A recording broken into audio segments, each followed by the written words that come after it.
네, 내달부터 도시가스 요금 6.8% 오른다고 합니다. 그렇다 보니까 전기요금 인상 여부에도 관심이 쏠리고 있는데요. 관련 내용 석병훈 이화여대 경제학과 부교수와 함께 자세히 짚어보도록 하겠습니다. 안녕하세요. 안녕하십니까? 네, 다음 달부터 이제 가스요금을 6.8%로 인상을 하기로 했다라고 정부가 발표를 했습니다.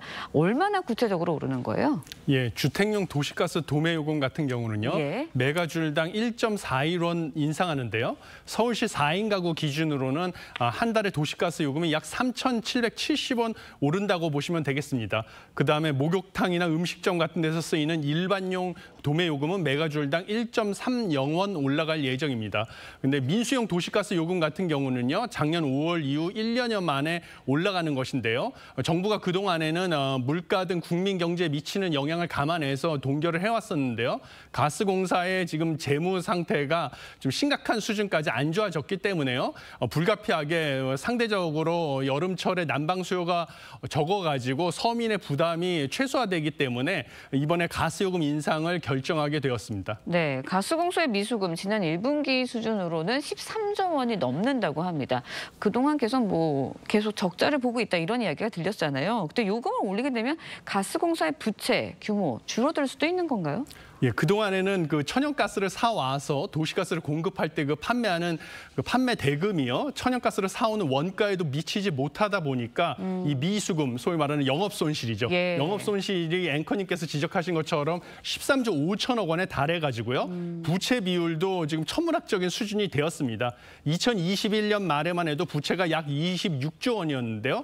작년 말에 39조 원으로 늘어나서 부채 비율이 379%에서 483%로 상승을 했습니다.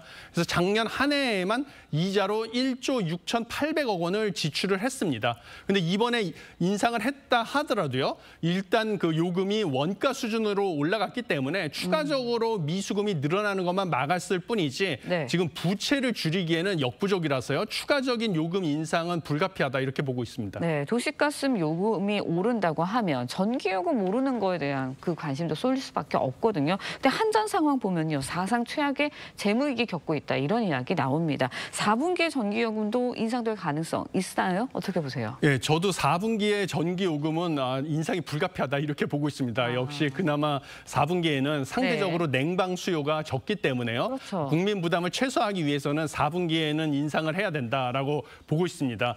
올 3분기에는 전기요금이 동결이 돼서 5분기 연속 동결 상태지만요. 한전이 지금 총 부채가 201조 원, 지난 3월 말 기준에 육박하고요. 지난해까지 연결 기준으로 누적 적자만 42조 원에 달하고 있어서요. 이런 부채로 인해서 내야 할 이자도 한 해에 4조 원 내지 5조 원에 육박하는 상황이라서 더 이상 이 요금을 올리지 않을 수 없는 상황입니다. 네, 4분기면 또 겨울인데 전기요금 얼마나 인상될지 거기도 좀 걱정이 되는데 그런데 이제 요즘 장마철입니다. 그렇다 보니까 채소 가격이 오를 수밖에 없잖아요. 이렇게 공공요금 오르면 다시 물가 올리는 요인이 되는 거 아닌가 이런 우려도 나오고 있거든요. 예, 그렇습니다. 지금 채소 요금도 가격도 심상치가 않습니다. 그렇죠. 예, 한국농수산식품유통공사에 따르면요, 적상추 소매 가격만 하더라도요, 100g당 지금 일주일 만에 17.3%, 한 달 만에 35.1% 올랐고요. 예. 쌈배추도 한 포기에 일주일 만에 26%, 한 달 만에 29%나 올랐습니다.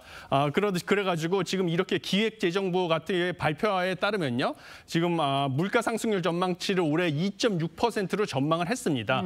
그래서 상반기에는 2.8%를 지금 인상을 했는데요. 물가 상승률이 인상이 됐는데 지금 하반기에 2.4% 상승을 해야지만 이 2.6% 전망이 유지가 됩니다. 그렇죠. 예, 그런데 지금 변수가 국제 유가가 중동 정세가 불안해서 상승을 하고 있고요. 지금 채소 가격도 폭염과 태풍 등 기상 이변으로 농수산물 물가가 불안해지면 지금 변수가 돼가지고 이런 물가 상승률이 달성될 수 있지는 지켜봐야 될 것으로 보입니다. 네. 그런데 또 우리 경제의 또 다른 내관으로 지목되고 있는 거 있죠. 가계부채. 이 소식도 한번 좀 짚어볼 텐데요. 이달 이제 줄어서 주요 시중은행의 가계대출 나흘 만에 2조 원이 넘었습니다.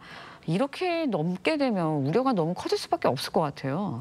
예, 그렇습니다. 지금 5대 은행 가계 부채가 나흘 네. 만에 이달 들어서 나흘 만에 2조 2천억 원가량 증가를 했는데요.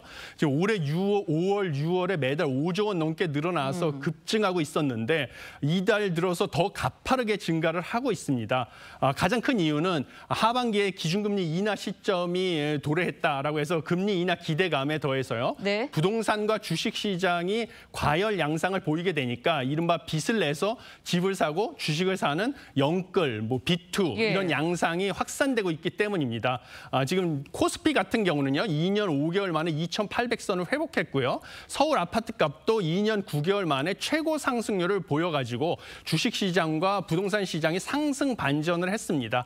그리고 대출 같은 경우도 주담대가 8,387억 원이 늘어났고 신용대출 역시 1조 800억 원 넘게 나흘 만에 증가를 한 상황입니다. 네, 물가도 오르는데 공급요금도 인상된다고 하니 좀 걱정이 되는 것 같습니다. 지금까지 석병훈 교수와 함께 말씀 나눠봤습니다. 여기까지 듣겠습니다. 오늘 말씀 감사합니다. 감사합니다.